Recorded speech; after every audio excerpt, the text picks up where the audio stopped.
And yet the king and his people did not love McAllister. In truth, they hated him horribly, and, to my knowledge, the whole population, with the priests at the head, tried vainly for 3 months to pray him to death. The devils they sent after him were awe-inspiring, but since McAllister did not believe in devils, they were without power over him. With drunken Scotchmen all signs fail. They gathered up scraps of food which had touched his lips, an empty whiskey bottle, a coconut from which he had drunk, and even his spittle, and performed all kinds of deviltries over them. But McAllister lived on. His health was superb. He never caught fever, nor coughs, nor colds.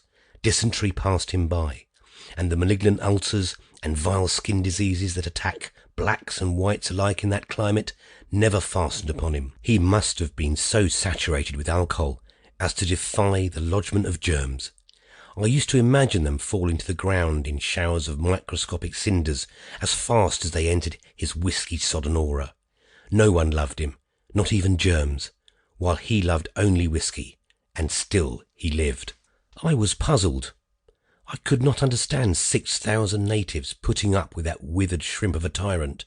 It was a miracle that he had not died suddenly long since. Unlike the cowardly Melanesians, the people were high-stomached and warlike.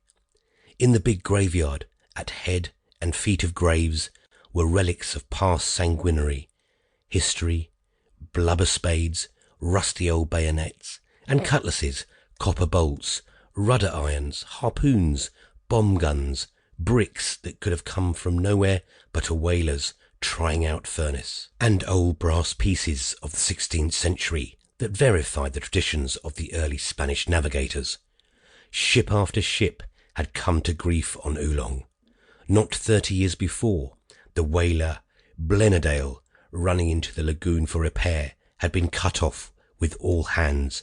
In a similar fashion had the crew of the Gasket. A sandalwood trader perished. There was a big French barque, the Toulon, becalmed off the atoll, which the islanders boarded after a sharp tussle, and wrecked in the Lipu Passage, the captain and a handful of sailors escaping in the longboat. Then there were the Spanish pieces, which told of the loss of one of the early explorers. All this, of the vessels named, is a matter of history, and is to be found in the South Pacific Sailing Directory.